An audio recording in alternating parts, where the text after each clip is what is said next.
Hej og velkommen til endnu et afsnit af podcasten Undervisning og Formidling. Jeg hedder Anders Peter, og podcasten her er et klassisk eksempel på, hvordan mit nysgerrighed pludselig førte til, at jeg sad på en skole og snakkede med nogle spændende mennesker, der havde en masse på hjertet. Lang historie kort, så læste jeg jeg ved ikke om det var Folkeskolen eller Skolemonitor, en artikel om en ældre herre, som hjalp til med matematikundervisning og gjorde sig om tanker om det. Og resten af historien, som man siger, og før jeg vidste af det, så sad jeg på en skole i Tingbjerg og snakkede med en skoleleder, en lærer og en repræsentant for skolens venner. Hvad vi talte om, og hvad skolevenner er, og hvordan du kan få din egen skoleven, eller hvordan du kan blive skoleven, det finder du ud af, når du nu lytter med her de næste 55 minutters tid. Rigtig god fornøjelse. I dag skal vi snakke om skolevenner, og vi sidder på Tingbjerg skole. Og hvis der kommer lidt boremaskiner og lidt larm og sådan noget, så er det fordi, de er ved at bygge om herude. Det skal vi ikke snakke for meget om, det er bare lige for lige at advare. Men lad os høre lidt om skolevenner først. Du skal også lige præsentere dig. Ja, jeg hedder Mette Sindbæk, og jeg er projektkoordinator i Skolens Venner. Og vi er en organisation, som arbejder med frivillighed ind i skolen. Så vi har simpelthen frivillige skolevenner, kalder vi dem, som er med ude i undervisningen. De er med sådan rent praktisk 2-4 timer om ugen gennemsnit. Og så er de tilknyttet en fast lærer og en fast klasse. Og det gør vi, fordi hele indsatsen med skolevenner er en forebyggende trivselsindsats. Så det vil sige, at det her med relationerne er det, der er det vigtigste. Mm. Og hvem er den typiske skoleven? Den typiske skoleven er en pensionist, en senior, som er færdig med arbejdsmarkedet, men stadigvæk føler, at de har noget meningsfyldt at bidrage med. Det er typisk en, som har en tilknytning til skolen. Det kan være, fordi de bor i lokalområdet. Det kan også være, fordi de måske selv har gået på skolen, eller har børn, der har gået på skolen, eller børnebørn. Så det er egentlig en fra lokalområdet, som har lyst til at bidrage med noget i det område, man bor i. Mm. Det er ikke sådan typisk, at de har en lærerfaglig eller en pædagogisk baggrund i deres arbejdsliv, men de kommer egentlig typisk fra nogle helt andre brancher. Så det er ikke en faglig indsats, men en trivselsindsats. Og så antager vi, det er nogen, der kan lide børn. Det er faktisk helt essentielt, at de kan lide børn, fordi vi kan sige, at måden vi kvalificerer vores frivillige på, er ud fra evner, som sådan, eller ikke evner, men ud fra deres empatiske måde at være på. Er de gode til at lytte? Er de gode til at være nærværende? Føler de kan bidrage med en form for ro og tålmodighed? Fordi det er det, der skal til, når man skal ind i sådan en klasse. Og så er der jo alligevel nogle skolevenner, som ikke helt matcher den beskrivelse der, for I har jo en anden skoleven. Ja. Og vil du ikke præsentere dig selv først, og hvad for nogle fag du underviser i, og så også lidt om jeres skoleven? Jo, jeg hedder David Bjerme. Jeg har været på Tingbjerg skole i snart 5 år, og er klasselærer nede i en 3. klasse, hvor vi har Marianne med som klasseven. Marianne har været med siden 2. klasse, og der er jo rigtig meget godt at sige om Marianne. Hun har blandt andet været med til at starte et værsted for tyrkiske gæstearbejdere i slut 60'erne. Derudover er hun stadig meget aktiv i mange foreninger i foreningslivet, blandt andet Menneskebiblioteket. Hun er ambassadør for Immigrantmuseet. Og Marianne, hun kommer jo med en energi og et overskud. Ja, det lyder sådan. Ja, hun kommer jo med en energi, et overskud, og hun kommer med sit blåt hår. Blåt hår? Hun har blåt hår, og hun kalder sig selv damen med det blå hår. Okay. Og så når damen med det blå hår kommer 2 gange 1,5 time om ugen ned i 3. klasse, hvad laver hun så? Jamen, udover selvfølgelig at understøtte min undervisning, ved at eksempelvis helt praktisk at sætte sig med de elever, som kan have faglige udfordringer, de elever, der kan have svært ved at følge med i undervisningen, så er hun også lige så høj grad med til at understøtte den sociale trivsel i klassen. Her kan vi eksempelvis tale om, at vi har fået en ny elev i klassen, en forsigtig pige, som kan have svært ved at henvende sig til klassekammeraterne og tage initiativ. Her har Marianne været helt fantastisk. Hun er nær det her barn, hun er med i frikvartererne også, og understøtter barnets inklusion i pigegruppen og i fællesskab. Men hun tager jo også elever med ud til at læse. Og hvad der er endnu mere fantastisk ved Marianne, det er, at hun har sin hund med. Det bliver bedre og bedre. Som nu er vores klassehund. Og jeg kan love dig for, at børnene i de andre klasser misunder os. Det kan da godt de er så misundelige, når de ser. De andre lærer må da også være misundelige. Kommer en dame med blåt hår og løser opgaver og læser med eleverne og har hund med. Altså, Marianne går hen og bliver den bedste ambassadør for skolens venner i forhold til branding og reklame på vores skole. Hun har Lumi med, og Lumi er jo ikke for, at vi skal sidde og bruge en 1,5 time om ugen på at klappe og lege med Lumi. Men Lumi er blandt andet med i undervisningen, mens vi kører helt almindelig, eksempelvis tavleundervisning, og eleverne sidder og arbejder. Så er en af de læringsmål, vi har, det er, at vi kan kunne være sammen med Lumi, uden at lade det distrahere os. Så kommer Lumi lige forbi, og så klapper man hunden, og så fortsætter man sit arbejde. Og så er der jo også det kulturelle aspekt i det. Fordi det startede jo med, at vi har jo rigtig mange tosprogede børn i vores klasse, som kommer fra familier, hvor man ikke er så vant til kæledyr, og særligt ikke hunde. Nej, jeg sidder lige og tænker på, hvordan jeg kunne politisk korrekt spørge ind til det. Fint, du selv åbner den op. Jo, og det er jo også det, der er så spændende. Mange af vores børn kommer fra familier, hvor man får at vide, hov, nu skal du ikke røre ved hunden, eller nu har du rørt ved en hund, så skulle du lige huske at vaske dine hænder. Men det har Lumi været med til at nedbryde hos børn. De børn, som i starten var bange for hunden, eller man kunne se, de trak sig, da Lumi kom, løber nu hen til Lumi, går ned på alle 4 og leger hund med Lumi. Og vi bruger også Lumi helt fagligt som en læsehund. Det vil sige, at vi som mennesker, når vi skal sidde, eller som lærer, eller som voksen, når vi skal sidde og læse med et barn, der læser højt for os, kan jo godt finde på, eller det er jo en del af opgaven, at rette barnet, når barnet læser forkert. Det skal vi jo fortsætte med. Så bliver for Lumi lige. Jamen, vi skal jo rette barnet, når noget læses forkert. Det er jo for at hjælpe, at barnet kan se, at det jeg læser, der står kort, eller der står præsentation, så er det jo noget, hvor vi retter. Men det, der er fantastisk ved Lumi, det er jo, at det er en hund, der bare lytter, og sidder helt stille på tæppet, mens du sidder på gulvet og læser for den, og ikke retter dig. Og det er en læsehund, som evidensbaseret er rigtig godt for børn, og hjælper deres selvtillid og selvværd, når de sidder og læser. Ej, det lyder fantastisk. Hvad hedder det, Marco? Vi skal også lige have dig med, for vi sidder jo her på Tingbjerg Skole, hvor du er skoleleder. Og hvad fik dig med på ideen om skolevenner? Jamen det var David, der fik os med på den idé, fordi David og Mariannes samarbejde ligesom åbnede døren for at have en skoleven, og snart har vi jo så også flere skolevenner på skolen. Man kan sige, når man sidder her og lytter til det, David siger, så har vi jo faktisk 2 skolevenner for en skoleven, kan man sige, i forhold til, at Marianne kommer sammen med Lumi. Men man kan sige, grundtanken i det her, synes jeg, handler om trivsel, om fællesskab og om ro og nærvær. Så det er jo vigtigt for os, at Marianne bidrager og understøtter jo på mange forskellige måder, som man også kan høre David fortælle om her. Men det skal jo ikke gå ind og blive en ny støttelærer eller en læsevejleder, eller hvad det nu kunne blive til. Det er ret vigtigt, men det er heller ikke det der, men det er jo vigtigt, at man kan bidrage med forskellige ting. Det, som jeg synes, det kan, det er noget af det, vi mangler i folkeskolen, og som vi også har manglet her hos os.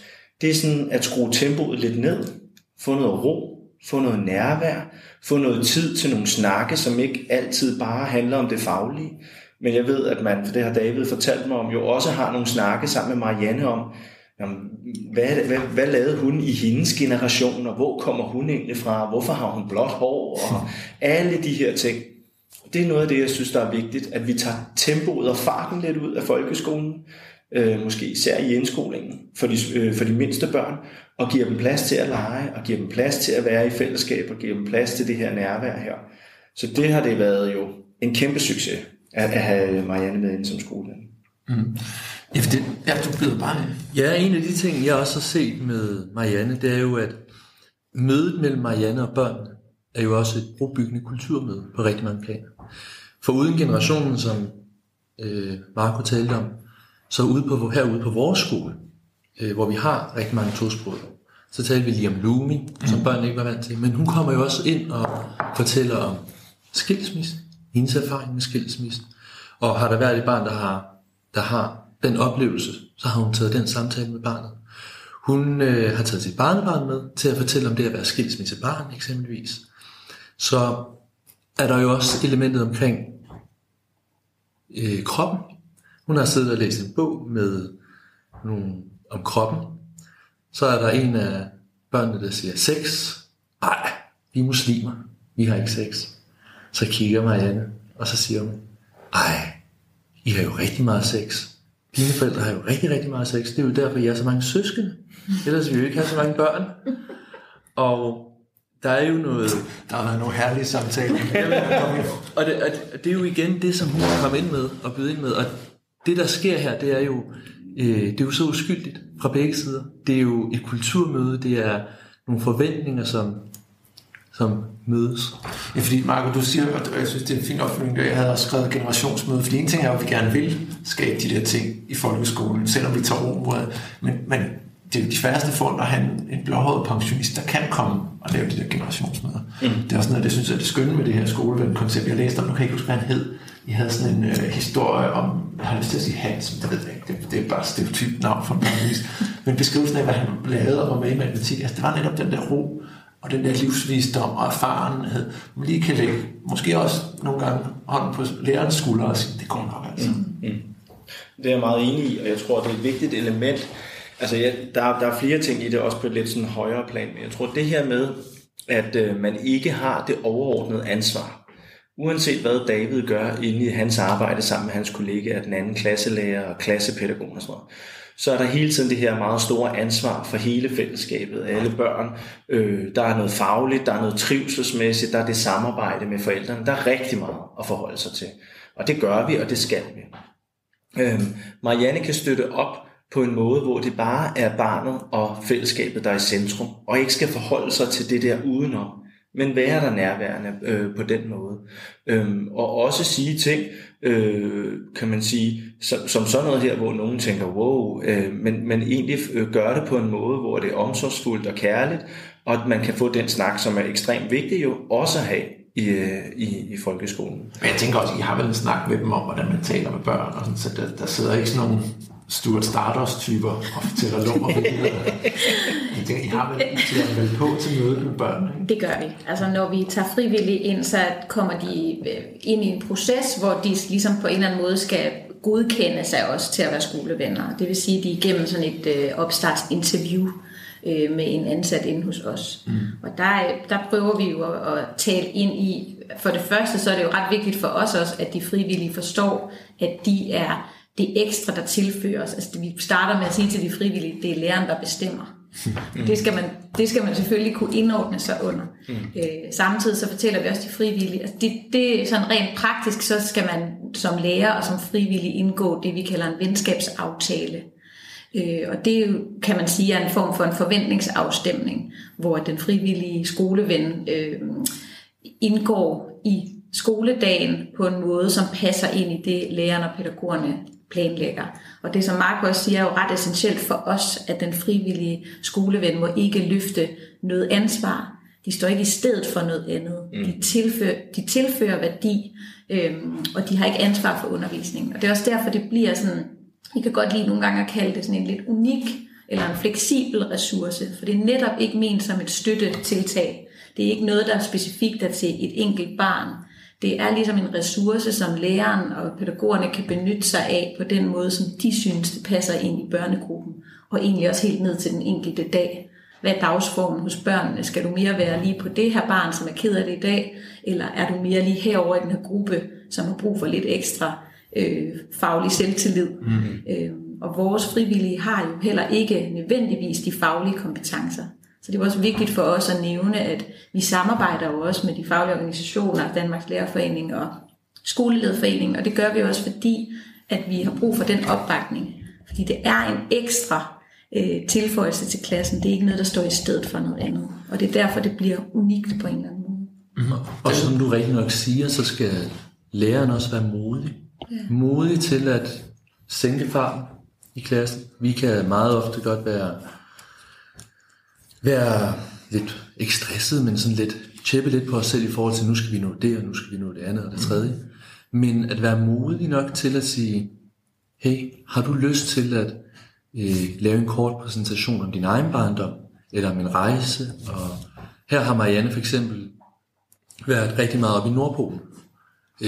Svalbard og Canada, og hun har kommet med fantastiske billeder og talt om isbjørn og hvaler, som hun skulle ned og svømme med. Det var der heller ikke mange af, tænkte jeg. Det. Og det er jo igen kulturen, der bæres ind. Men jeg er jo så blevet spurgt af kollegaer eksempelvis, hvad er det for en type, der kommer ind? Er det sådan en fru Danmark, har jeg hørt? Ja, en fru Danmark. En fru Danmark. Det er jo det, som man på engelsk vil kalde en Karen. En, der kommer lidt med en opløftet pegefinger og siger, ej, det du gør, det gør vi ikke her til landet, så det skal du lade være med at gøre, eller det, sådan gør vi det ikke her. Eller. Men hvor jeg har sagt, og hvad så, hvis det skulle være sådan? Det er jo igen kulturmødet. Vi som lærer helt generelt, men også her på skolen, er i høj grad kulturbærende. Vi formidler samfundets kultur, majoritetskulturen, vi formidler etiketter, sædvaner, traditioner, hvor det at have en person af en vis generation kunne komme ind i klassen og formidle sine erfaringer, sit livssyn og sine perspektiver, har jo været guld i forhold til min undervisning og det, jeg har kunnet formidle til klassen og til børn. Ja, fordi med al respekt, du er forholdsvis ung. Du behøver ikke afsløre din alder, hvis du ikke vil. Altså, jeg er snart 43, men jeg har jo også rigtig meget, jeg ikke kan give elever, fordi jeg kun er 43. Og der er det jo smart at have Marianne, som bare hun har set det meste af isbjørn også. Og jeg har jo også forældre, som ikke har etnisk dansk baggrund. Og det er jo igen her, hvor jeg har set en stor værdi i Marianne. At hun kan komme ind og fortælle nogle af de ting, som jeg ikke måske selv ved, eller var klar over. Jeg ved jo en del, men ikke lige så meget som Marianne. Nej, så det er det, der er så fantastisk. Også nogen, som også har ikke oplevet så meget. Det kan godt være, at vi kan stå og fortælle om noget, men det der med, at komme ind og fortælle om det, der har oplevet det, og så der tager sit barnebarn med, der fortæller om os. Hun er autentisk. Og så igen, det at selv hvis der skulle være en fru Danmark, så længe at mindsetet er godt, så længe empatien er der, den viljen til den gode altruisme er der, så lad det være det her kulturmøde, som begge parter faktisk har gavn af. Og det er jo også det, der er det gode ved skolevenner. Blandt andet, det er jo også, at man kan ikke rigtig sætte dem på formel. Så hvis du spørger mig, hvilken type af skoleven, så selvfølgelig har vi nogle overordnede. For eksempel er det pt. Flest kvinder, men det er også fordi, det er flest kvinder, der laver frivilligt arbejde, generelt set, i hvert fald i den aldersgruppe. Men ellers så kan man ikke rigtig sætte skolevennen på formel. Og det er også det, der er så unikt. Det, der er vigtigt, det er, at matchet mellem lærer og skoleven er det rigtige match. For det er helt essentielt for, at samarbejdet kan fungere. Men ellers er vores skolevenner jo præcis lige så forskellige, som lærerne er forskellige, og ikke mindst præcis lige så forskellige, som børnene er forskellige. Så det der med, at der kommer en type ind, som er på en måde, gør jo så, at der måske er nogle flere børn, der kan spejle sig i de voksne, der er omkring dem. Ja, for det er vel netop meget sjovt med skolevennen. Og altså nu sidder du har mørkt hår. Altså det er jo ikke blot, men hvis skolevennen og læreren også er forskellige typer. Ja, og det vil de også typisk være. Selvfølgelig skal der være en kemi mellem dem, for at det kan være en succes. Men det der med, at børnene bliver udsat, det sagde jeg i citationstegn, det kan man ikke se. Jeg klipper citationstegn ud. De bliver udsat for nogen, som er også forskellige fra dem selv. Det er også det, David nævner, at det er de der forskellige både generationsmøder, kulturmøder, nogen, der kommer fra en helt anden verden. Børnene møder jo rigtig meget skolefolk, selvfølgelig, når de er i skole. Ja. De møder lærere, pædagoger og uddannet personale. Så at der pludselig kommer en Marianne, der har en helt anden baggrund og kommer med blåt hår og en hund og en masse røverhistorier og fortællinger også fra det virkelige liv. Det er jo også det kan. Og det kan både noget for de små børn, det kan også noget for de store børn. Så vores skolevenner er ligesom på den måde også lidt brobyggere mellem, man kan sige, skolerne skal arbejde med åben skole, de skal have virkeligheden ind i skolen. Og skolevenner er en måde at åbne klasseværelsesdøren og sige, værsgo og bringe virkeligheden helt ind i undervisningen. Ja, og så sætte det i system. Fordi der er forskel på at tage på et virksomhedsbesøg og så have 2,5 time. David, jeg kunne godt tænke mig lige at vende lidt tilbage, for du sagde det med, det krævede mod. Altså, som lærer, der er jo rigtig mange lærere, som ikke engang tør have leder ned og observere undervisning, eller en kollega ind og observere undervisning. Du har en ung jo ikke fremmed længere, men du har en nede 2 gange om ugen. Og hvordan er det? Jeg har af ren princip altid en klasse, der er åben. Og jeg siger altid, at døren er åben, så man kan komme ind, og man kan være med. Jeg byder også ofte forældre ind i klassen og siger, har du lyst til at komme ind? Fordi man møder jo ofte forældre, der spørger, hvordan gør I egentlig det, og hvordan arbejder I med det? Siger jeg, forklarer det, men siger, at min klasse er også altid åben. Du er altid velkommen til at komme ind og sætte dig. Og det galt også eksempelvis forældrene til den nye elev. Kom ind. Fordi forældrene stod uden foran døren og smugkiggede ind. Så sagde, kom ind, hvis du har lyst at sætte dig. Så det er jo ikke alle, der har den her tilgang til at regne undervisning. Det kan være intimiderende at have nogen med ind i sin undervisning. Men jeg tænker, hvis nu man hviler i det, og igen at have mod til at sige, og give plads til Marianne og sige, nu lader vi hende fortælle sin historie, nu har vi ikke så travlt, nu skruer vi ned for tempoet, og der skal være plads til, at hun også skal være med og bidrage med det, hun har. Fordi det skal jo ikke altid være fagligt. Skolen er jo også dannelse, skolen er også livserfaring, skolen er også så mange andre ting, end det faglige, som jeg skal formidle. Og sådan et måske lidt lavpraktisk nørdet spørgsmål, men hvis man nu skulle sammenligne det med, at du havde en lærer eller en pædagog med, så vil jeg jo altid sige, at der skulle være en masse planlægning inden og efter. At hvor meget snakker der med Anne sammen før og efter, at hun er der? Egentlig ikke så meget. Der er et godt flow. Og så vil jeg også lige sige det her i forhold til de store børn, de større klasser, ældre klasser. Det er, at jeg bliver også ofte spurgt, er det kun nede i de små klasser, at det er godt med en skoleven? Jeg havde Marianne med på en anden skole i en 5. klasse, hvor hun også fulgte dem videre op til 6. klasse, før hun så kom tilbage til mig herovre. Men jeg oplevede, at hun betød i lige så høj grad, hvis ikke mere, rigtig, rigtig meget op i de store klasser, hvor de større børn, de unge, i højere grad har behov for at have nogle gode samtaler, have en sjælesorg til tiden. De kan være også udfordrende omkring angst, venskaber, sociale medier, hvor det at have en person, som er formet af noget helt andet end deres egen generation, virkelig kan være med til at styrke de her unge mennesker og hjælpe dem på ret vej. Så de større klasser har uden tvivl også rigtig godt gavn af en skoleven. Og er der noget sådan gennemsnit, eller hvad for nogle klassetrin har flest skolevenner? Det er klart, at der er en overvægt i indskoling, men vi startede også i, det er det folk tænker, at det er hyggeligt, og det er også det, som umiddelbart, når folk henvender sig til os, så det er det, de har forestillet sig, at de skal være. Så når vi taler med dem og fortæller dem om, hvad mulighederne er, at vi har skolevenner både for de yngste børn og de mellemste børn og de ældste børn. Og det er klart, at det kræver lidt en anden forberedelse at sende en skoleven ind i en 7. klasse, end det gør at sende en skoleven ind i en 2. klasse. Men i bund og grund, så er det samme opgave. Fordi det er ikke en faglig indsats. Så der er mange, der tror, nej, jeg kan ikke være frivillig i 7. klasse i dansk eller matematik, fordi jeg er ikke selv så god til komma, og det der med ligninger, det kan jeg ikke huske noget om. Men det er i og for sig også fuldstændig ligegyldigt, fordi det kræver måske det kræver lidt længere tid, rent relationsmæssigt måske at komme ind på en 7. klasse, som kan sidde lidt mere og tænke, hvem er du, og hvad laver du her?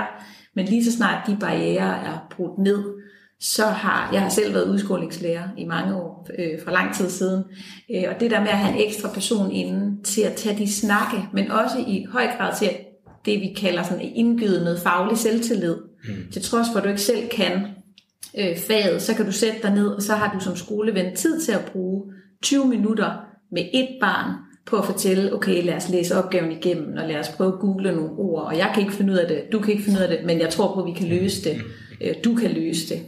Og det ser vi måler hele tiden effekten af det at have skolevenner, og det har til trods for 2 til 4 timer om ugen, og til trods for en person, der kommer ind, som ikke har nødvendigvis faglige kompetencer, så har det en effekt for fagligheden i klassen, fordi man frigiver lærerens tid. Så ved at have en skoleven med i klassen, så kan du faktisk frigive lærerens tid til nogle af de faglige opgaver, fordi du som skoleven kan tage dig af nogle af de andre ting, der foregår i klassen. Og Markus, så hvis vi sådan vender tilbage til Tingbjerg skole og din rolle i alt det her, hvordan kommer det her skoleven på banen som skoleleder? Jamen jeg synes det er jo, når man hører det der bliver sagt her, så giver det jo sig selv, at det er en god idé. Jeg tror det mod som David har som lærer, det er vigtigt at vi har det som organisation. Og jeg tror det er det der har været det svære for folkeskolen set over tid og set i et større, sådan mere samfundsmæssigt perspektiv.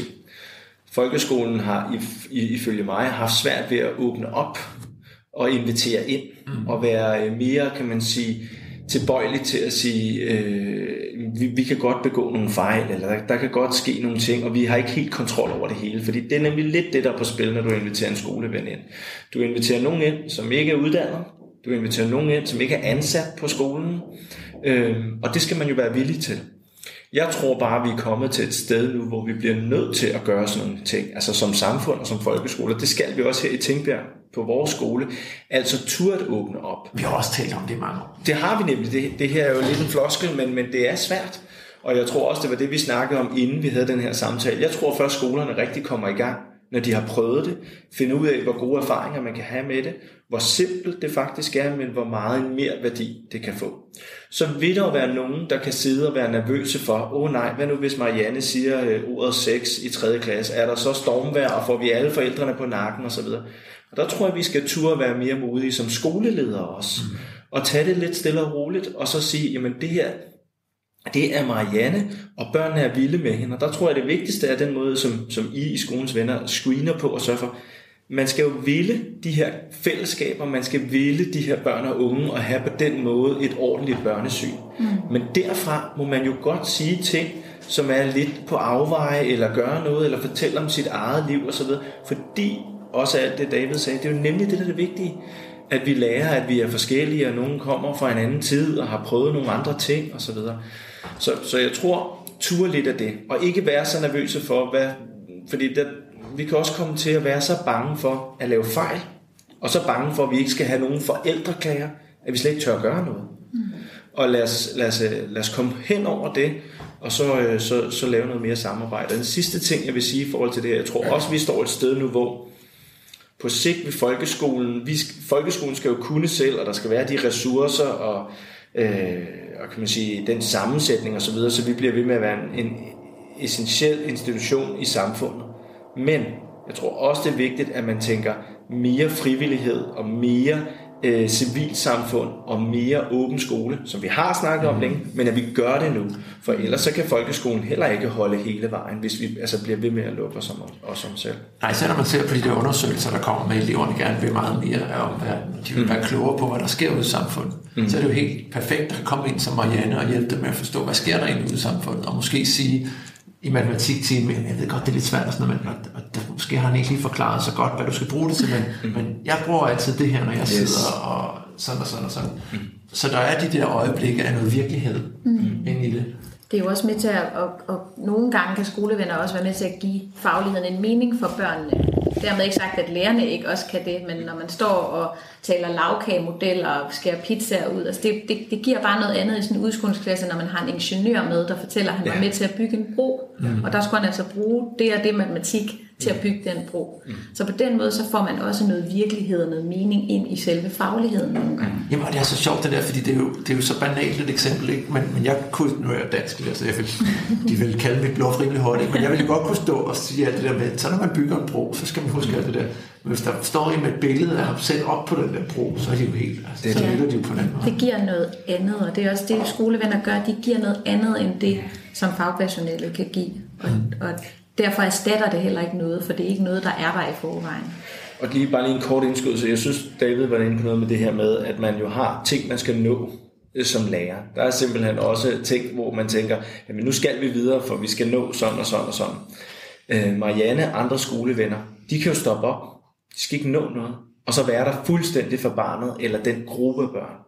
Og det med ikke at hele tiden skulle sætte børnene i kravsituationer, men bare være der, og være den voksenkontakt, som er uden krav, men som egentlig bare er positiv. Det tror jeg er virkelig godt for vores børn og unge at opleve det. Må jeg lige spørge dig om det først, fordi jeg sidder og tænker, at det kan måske også være meget sundt for lærerne. Fordi det kan godt være, at du står og tænker i panik, jeg når ikke Fandango eller et eller andet.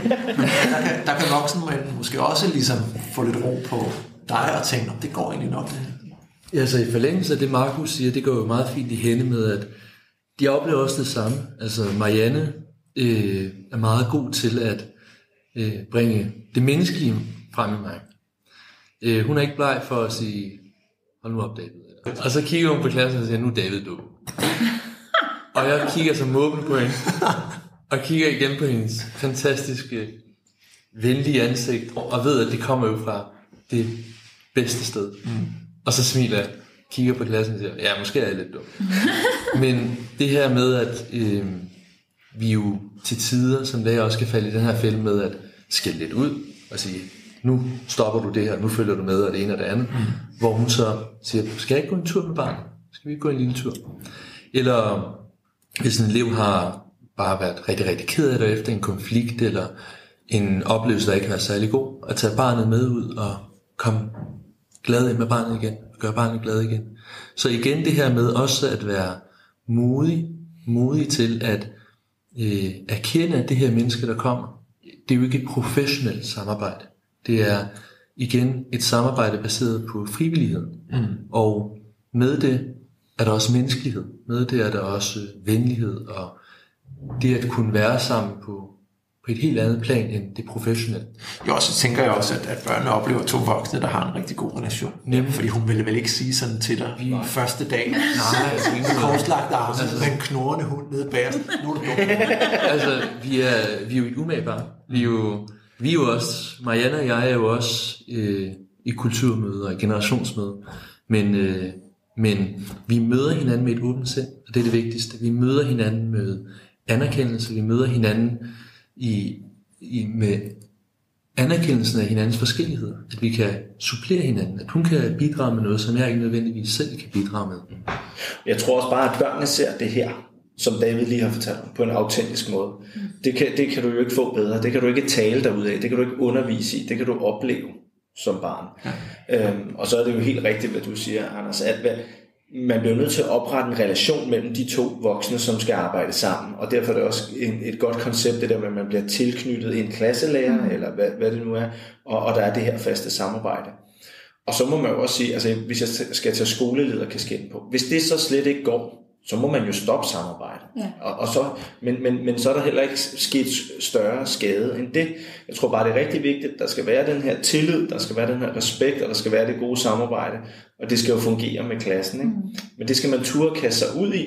Hvis det ikke er der, så må vi jo gøre det op, og så må man prøve igen med en anden relation. Ikke? Og vi anerkender jo også det mod, det kræver hos både personalet, men også hos den frivillige. Altså det der med, at når man bliver skoleven i en klasse, og når man siger som skolelærer ja til at få en skoleven i sin klasse, så er det også vigtigt for os at kommunikere, at man kan altid komme ud af det igen. Ja, som du siger, det er jo ikke noget, det kan godt være, at vi kalder det en venskabsaftale, det kan også godt være, at vi skriver under på den, så forsikringen er i orden. Men man kan altid komme ud af det igen. Og det er jo også der, hvor vi står som organisation. Egentlig lever det meget sit eget liv ude på skolerne, lidt væk fra os. Men det er jo der, hvor det er fedt at have os med i baghånden og sørge for, at det er under ordnede forhold. For hvis der opstår knas i kommunikationen, i samarbejdet, så er det der, vi går ind og tager over.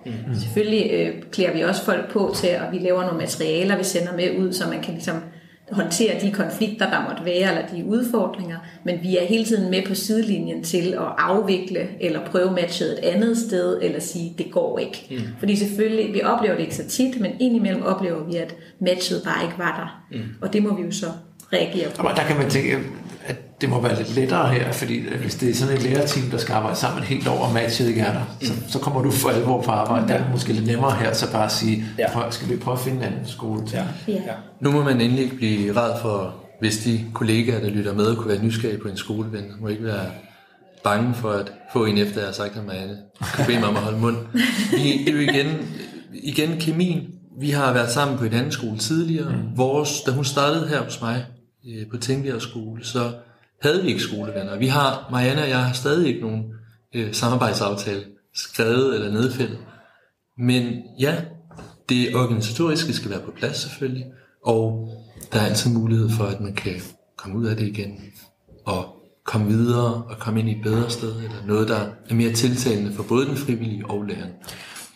Jeg håber da heller ikke, der er nogen, der bliver skræmt. Jeg tænker, det er jo meget normalt, når man er 2 lærere i lokalet, og en lærer og en pædagog, at man laver nogle aftaler, og så klør man sig på øret, eller et eller andet, hvis tiden går. Ikke? Så jeg tænker, at det er noget, man er vant til, når man har andre med ind i lokalet, at man laver nogle forventningsafstemninger der. I forhold til det med at sælge det ind til forældrene, nu sidder jeg selv i skolebestyrelsen og er forholdsvis aktiv der. Altså, er der intromøde, er det bare en besked på Aula, eller hvordan får man præsenteret det her for forældrene? Endnu så også har vi ikke haft det præsenteret. Vi har haft det præsenteret på skrift, på Aula, og ellers så har forældrene kommet om morgenen og har mødt Marianne. Marianne har også kommet med til nogle forældrearrangementer, altså klassearrangementer, hvor hun har været med og hilse på og se forældrene og møde forældrene. Ja, for det er vel også vigtigt for børnene så, når Marianne bliver en sådan del af deres liv, at de også...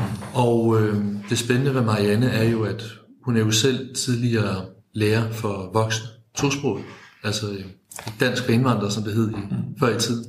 Og her er der en af hendes tidligere elever i min klasse, som er mor til et barn, og forældrene taler også med hinanden, og børnene kommer også hjem og fortæller om den her tillidsfulde, venlige voksne, der startede i klassen. Det er også pudsigt, at det så lige...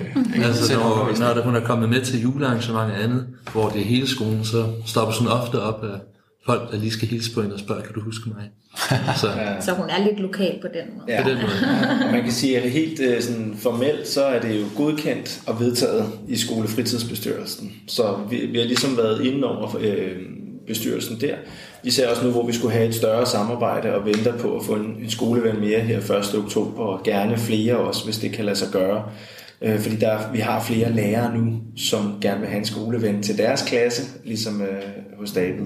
Så der er der selvfølgelig noget, hvor man bliver nødt til at snakke om, vil vi det her som skole, og hvor forældrebestyrelsen også er med indover. Men ellers tror jeg heller ikke, det kræver mere end, som David siger, at man egentlig bare informerer ud om det, så forældrene ved, at nu er der en ny voksen, og det er sådan og sådan her. Det er det går ud på. Ikke? Jeg synes bare, det er så fedt. Det havde David og jeg også snakket om før, det her med, at hun så kommer til nogle af de her arrangementer, vi har. Både vi har det store julearrangement, som David fortæller om, som jo er for hele skolen, men også til nogle af de klasser, Sankt Hans-festen også, og så videre, og til nogle af de klasseting, der er. Ikke? Fordi det er jo, så bliver der virkelig bygget en bro, jo, ikke? Og jeg tror også, at forældrene er lidt nysgerrige, fordi de kommer jo helt sikkert hjem børnene og fortæller nogle sjove historier om damen med det blå hår, som har været på Nordpolen. Og sagde David skulle til spil. Ja, præcis.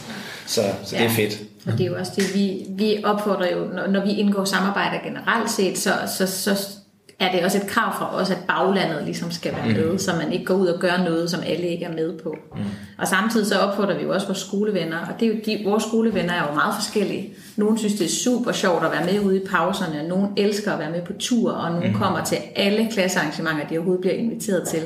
Og andre har mere lyst til at være med i skolesammenhængen, og så går de hjem, når de ligesom har fri. Så der er sådan en ret stor variation i det, og det er jo også det, der gør det så fleksibelt, for at man som lærer og skoleven kan aftale individuelt, hvad er fedt for dig, og hvad er bedst for vores klasse, og for mig som lærer. Enig. Og der skal være højt til loftet. Der skal, ligesom at folkeskolen er mangfoldig, vores elevsammensætning er mangfoldig, så skal der også være plads til den mangfoldighed blandt de frivillige, og at erkende, at den enkelte frivillige kommer med sit, og det er ikke nødvendigvis det samme som, hvad andre frivillige kan komme ind med. Og i det, så kan jeg da kun opfordre til, at man, hvis man har lyst til det, så også gør det. Fordi der er plads, og der er rum, og vi er alle sammen forskellige. Og det er også, men det er jo som du sagde, at det er jo en ekstra værdi. Så det er jo ikke sådan, vi skal jo ikke kunne drive folkeskole, kun hvis vi har skolevenner inde. Altså det er jo meget vigtigt. Den skal kunne køre sig selv, men det her skal kunne give det ekstra. Og der er det jo, at frivilligheden bliver så dejligt fleksibel. Nemlig, det er fedt, hvis Marianne kommer mere. Men det er ikke sådan, som hun skal. Og det synes jeg, det kan noget, fordi ellers så har vi jo med arbejdstider at gøre, selvfølgelig med lærere og pædagoger og sådan noget, men der er jo en helt anden krav over for medarbejdere. Hvad er man med til, hvad står i ens opgavesigt og så videre. Det her, det er båret af frivillighed. Og det kan få kæmpe flyvehøjde, hvis det er det, og det behøver heller ikke, fordi vi kan sagtens drive vores skole, uden at Marianne er med til forældre sammenkomst. Men hvis hun gerne vil, fordi hun også får så meget ud af det, og vores børn får så meget ud af det, og klassen får, altså, så er det jo bare fantastisk. Jamen, det er jo den der type frivillighed, jeg synes er skønt ved det her. Fordi nu er jeg fodboldtræner, og vi er 2, og hvis vi ikke var der, så ville der ikke være det hold. Altså, så det her, der er vel også et andet pres i forhold til Marianne og skolevennerne, i forhold til, de kan godt lige skrive til dig, at de holder ferie der, eller fordi de skal til Lanzarote, eller Nordpolen, eller nok uden at korthuset så vælter, ikke? Nemlig, altså, vi er vedkommende, der kommer ind, det er frivilligt, og er der en dag, hvor du ikke har mulighed for det, så siger du til, og det er helt i orden, sådan er det. Men når det er sagt, så er det ikke ens betydende med, at du ikke er et værdifuldt medlem af klassefællesskabet, for det er du. Du kommer til at blive husket mange, mange år frem. 50 år fra nu, 40 år fra nu, i hjertet og i minderne hos rigtig, rigtig mange mennesker. Ja, for med al respekt for din dansk undervisning, så kan jeg godt forestille mig, at det er Lumi, der kommer til at fylde noget. Deres børn om deres skolegang. Det er jo ikke nødvendigvis mig, børnene kommer til at huske. De kommer måske til at huske mig i forlængelse af Damen med det blå hår. Men klassevennen kommer jo også til, i vores tilfælde, til at være med på klassefotoet. Og har også været med tidligere på klassefotoet. Jeg tænker, det er sådan, det skal være. Ja. Og jeg tror også, det er et af kodeordene her, det er jo, at det skal give mening. Og det skal både give mening for den frivillige, som bruger sin tid. Dermed ikke sagt, at der ikke er nogen krav. Vi kræver faktisk, at man skal kunne se sig selv være skoleven over en længere periode. Og det er også derfor, at det nogle gange kan være lidt svært at rekruttere til, fordi at det er ikke bare ad hoc. Man kan ikke bare komme, når det passer en. Selvfølgelig kan man tage i sommerhus og tage på ferie, men man skal faktisk ret kontinuerligt kunne give sin tid, fordi det er også det kræver, hvis relationerne ikke opstår over længere tid, så har det ikke den samme gode trivselseffekt. Og det er jo også det, vores frivillige er ret loyale. Altså de er med i overvis. Det kan vi også se her med David og Marianne. Altså de er loyale både over for skolen, men også over for læreren og over for børnene. Så det er tit nogle længerevarige samarbejder, og det er jo det, der virkelig giver mening også for børnene. Hun lyder også som en, der har haft en masse energi og overskud, og så gået og manglet det lidt, og så fundet muligheden her. Ja. Hvis nu siger Marco, at han gerne vil have nogle flere skolevenner, sådan rent lavpraktisk igen, er det så Marco, der skal ud og lave citationstegn, stillingsopslag og reklamere for, at nu vil Tingbjerg have, eller er det noget i? Altså i bund og grund er det os, der står for det. Vi står for at rekruttere. Tingbjerg Skole Fritid er medlem hos os nu, og det betyder, at vi laver en rekrutteringsindsats for både skolen, men også for området her. Jo flere frivillige, der er på skolerne i området, jo mere vokser det også. Så vi går ud og rekrutterer, det gør vi via vores landsdækkende kanaler og vores målrettede indsatser. Vi har nogle ansatte koordinatorer, som er på de forskellige områder, som også går ud og laver opsøgende arbejde. Anne-Sophie, min kollega, har været ude og dele flyers ud sammen med Marianne, og hænge op på biblioteker og komme ud og holde nogle oplæg.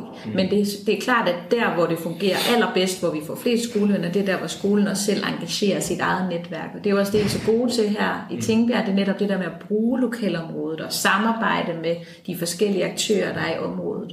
Og jo mere vi kan få i gang sat det samarbejde i forhold til at finde skolevenner, jo større sandsynlighed er der for, at vi finder nogen. Så tit og ofte har skolerne og skolelederne og lærerne også gode idéer til, hvordan kan vi skaffe nogle flere skolevenner. Fordi det er jo vigtigt både for jer og for lærerne og for skolevennerne også. De smitter hinanden.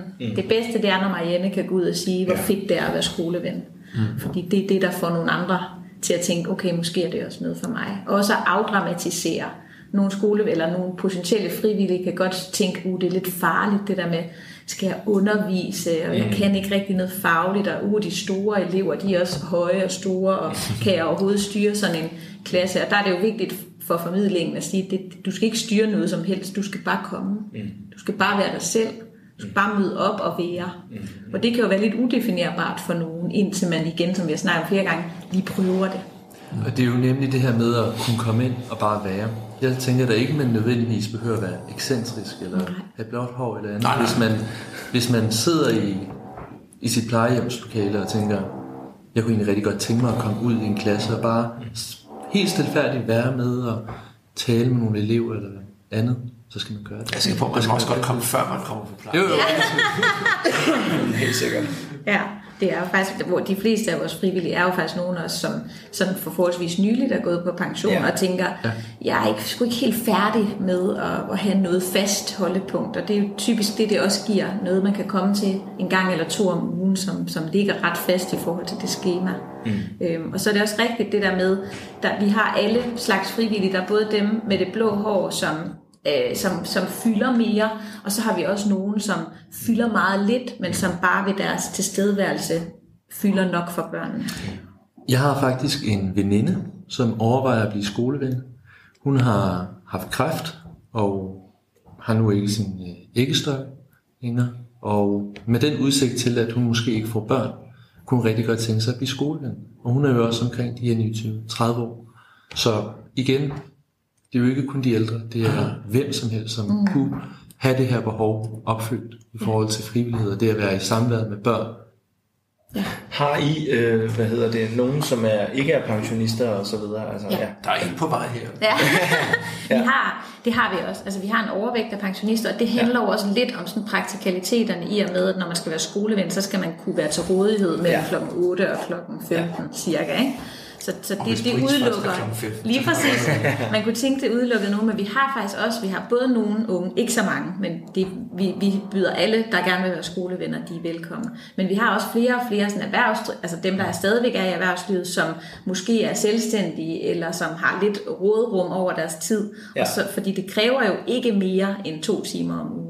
Så nogle gange så har vi også nogen, som stadigvæk er aktive på arbejdsmarkedet, som tænker, okay, en tirsdag morgen, eller jeg kan tage lidt tidligere fri en torsdag, og så kan de lige komme og være med 2 timer. Og det giver også dem noget, i forhold til at få sit indskud, energi og børneglæde. Altså det kan også noget for en arbejdsdag.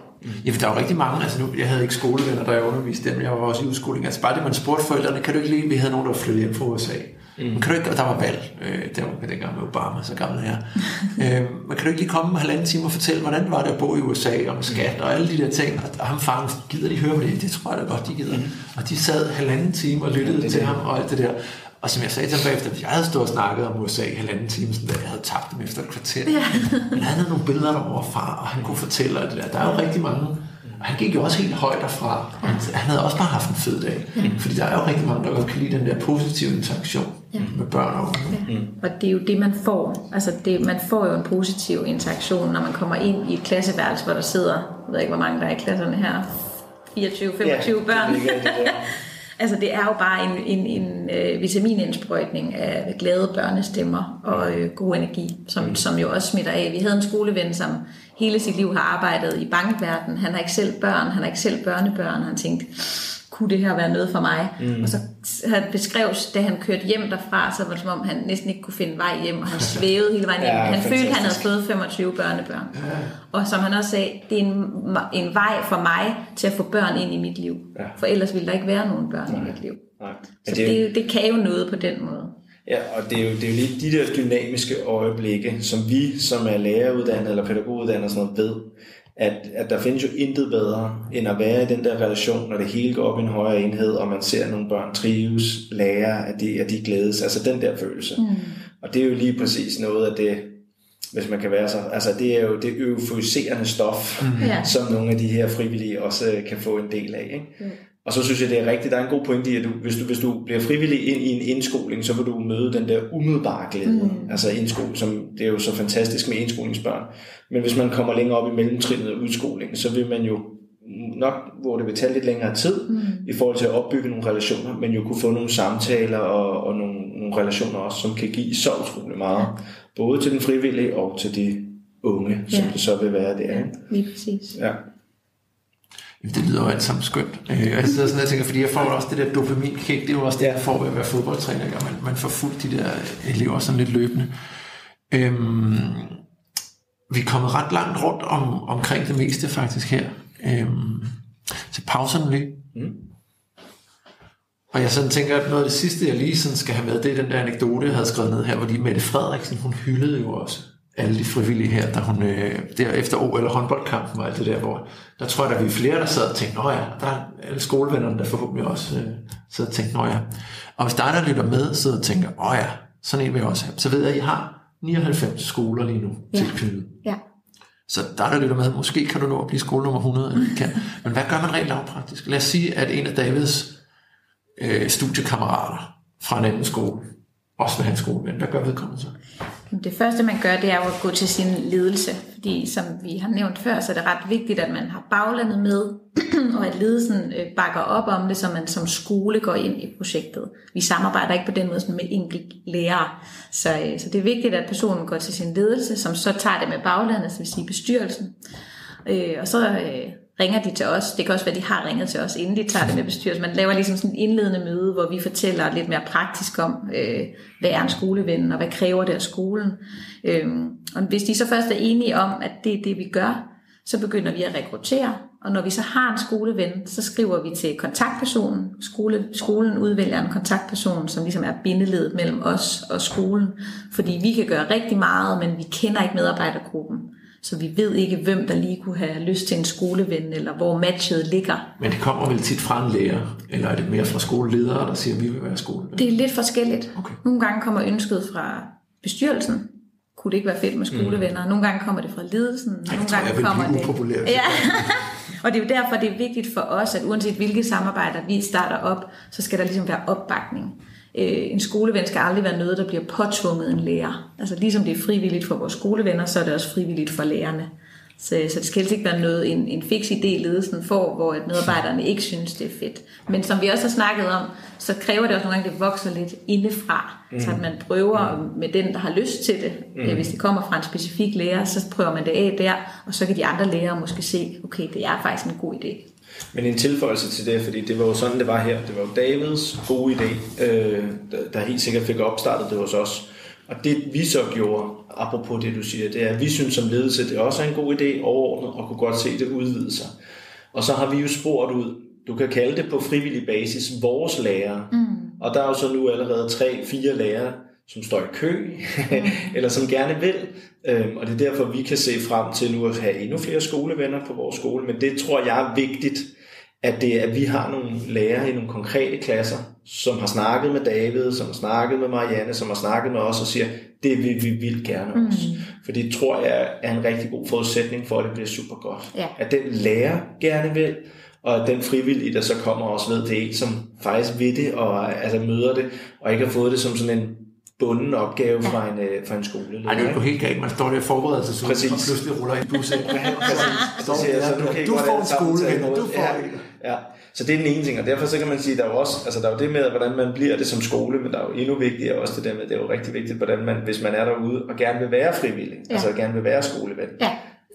Hvordan gør man det? Ja, og der tager man fat i os. Vi har en hjemmeside, der hedder skolensvenner.dk, og der kan man finde telefonnummer. Vi har sådan en tilmeldingsformular, og det der sker, når man tilmelder sig, det lyder mere farligt end det er. Det betyder, at man bliver ringet op, og så har man den her opstartssamtale, som er sådan et interview mellem den frivillige og os, hvor vi får snakket os frem til, hvad er det for noget, man skal, og hvad går det ud på, og hvordan er du som menneske. De fortæller lidt om sig selv, og på den måde bliver ligesom kvalificeret til at komme med ombord.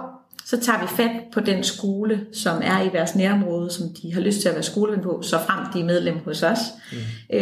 Og så laver vi det her opstartsmøde. Og opstartsmødet er egentlig, at kontaktpersonen har fundet en lærer, som har lyst til at have en skoleven. Alle mødes. Vi er også med en repræsentant fra os. Vi gennemgår den her venskabsaftale, som er forventningsafstemningen, og så laver vi de praktiske aftaler. Og så gør vi meget ud af at sige, både til læreren og til skolevennen, nu prøver vi det af, ser vi hvad der sker, prøv det af, I laver jeres interne aftaler. Det er også ret vigtigt for os, at de udveksler kontaktinformation. Der skal helst ikke være for mange flaskehalse på det.